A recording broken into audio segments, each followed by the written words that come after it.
wanita ini mengatakan bahwa Alkitab itu setiap 5 sampai 10 tahun selalu mengalami revisi. Salam, jumpa lagi bersama saya dalam Kristen Menjawab.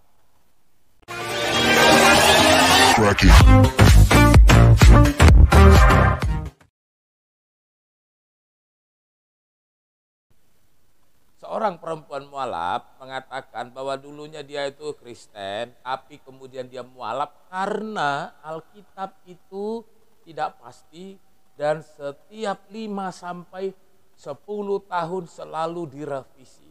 Terlebih dulu kita menyaksikan tayangan video berikut ini. Alkitab itu setiap 5 sampai 10 tahun sekali itu ada perubahan, ada revisi, iya. Nah, maaf ya, agak sensitif takutnya.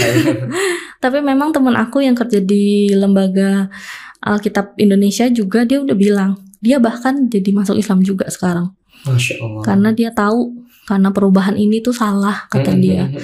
Nah, dari situ aku suka nanya kan, jadi nanya kan ke pendetanya, ini kok aku cari di Google di tahun segini Alkitabnya berbeda. Kenapa sekarang juga berbeda gitu. Dari yang kayak gitu-gitu aku nanya, berapa bulan aku lupa tapi lumayan lama lah. Tapi memang gak sampai setengah tahun atau 1 tahunan, gak selama itu. Dan pendetanya terakhir kali pokoknya bilang sama aku, udah ya jangan tanya-tanya lagi, katanya. Sebel ya, lama-lama sebel, kok kipu banget sih tanya-tanya mulu gitu ya. Iya, katanya udah ya gak boleh tanya-tanya lagi. Kalau bertanya kebanyakan kayak gini, lebih dalam seperti. Pernyataan wanita ini yang mengatakan Alkitab setiap 5 sampai 10 tahun direvisi, ini adalah merupakan sebuah pernyataan yang dibangun di atas dasar ketidaktahuan. Mengapa saya mengatakan bahwa Anda membangun sebuah pernyataan di atas dasar ketidaktahuan? Karena begini, di tangan saya ini ada 3 Alkitab. Ini Alkitab kecil tahun 97. Ini tahun 97. Lalu kemudian di tangan saya juga ada Alkitab edisi tahun 2015. Ini tahun 2015 ini.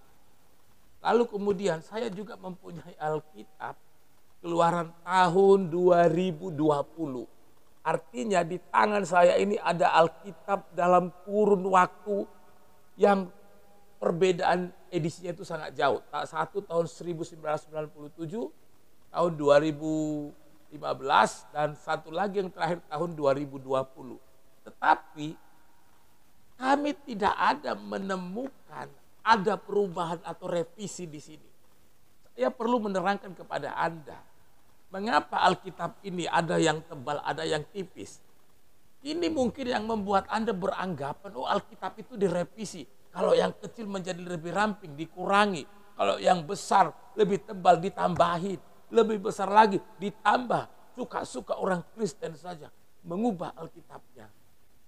Anda keliru besar. Kalau dia menjadi kecil, ini karena tulisannya yang diperkecil. Bukan direvisi, tulisannya dibuat jadi kecil. Ini lebih tebal, kenapa? Kertasnya lebih tebal, jenis kertasnya lebih tebal, dan sampulnya dalam edisi Lux. Yang ini lebih Lux lagi, tapi isinya sama semua. Gak ada yang ditambah, gak ada yang dikurangi. Dari sini saya tahu bahwa Anda itu tidak pernah membaca Alkitab.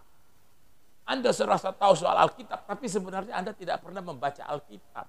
Bagaimana mungkin Anda mengatakan ber-5 tahun sampai 10 tahun Alkitab direvisi, sementara Anda tidak pernah membaca Alkitab per 5 tahun, tidak pernah membandingkan apakah memang benar Alkitab per 5 tahun itu mengalami revisi atau tidak. Ini adalah kesesatan berpikir. Inilah yang disebut dengan fitnah tanpa beralasan atau fitnah dibangun di atas ketidaktahuan. Ada banyak memang orang yang mengatakan Alkitab itu direvisi. Alkitab itu direvisi. Padahal gak pernah baca Alkitab. Baca juga paling 1 ayat. Atau bacanya paling ayat-ayat yang dicocokkan dengan kepentingannya sendiri. Bagaimana mungkin Anda bisa mengambil kesimpulan seperti itu? Bahkan yang lebih anehnya lagi, Anda mengatakan ada seorang teman saya yang bekerja di Lembaga Alkitab Indonesia juga mengatakan hal yang sama. Di lembaga mana? Lembaga tipu-tipu mungkin maksud Anda itu. Tidak ada itu. Alkitab itu dari dulu sampai hari ini tidak pernah dirubah. Jadi Anda perlu membaca Alkitab. Coba Anda, saya kasih tugas. Baca Alkitab tahun 2022. Baca Alkitab tahun 2010 lah.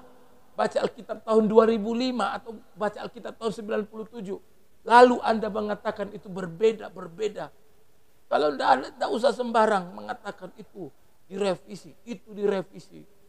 Malu dong kita membangun sebuah opini di atas dasar ketidaktahuan. Membangun sebuah kesimpulan di atas ketidakmengertian. Itu namanya kesesatan. Alkitab kami dari dulu, hari ini, bahkan selamanya tetap sama. Kalau Anda tertarik, saya kasih 3 Alkitab ini untuk Anda. Baca sendiri, tunjukkan kalau ada perubahan itu. Salam, Tuhan Yesus memberkati.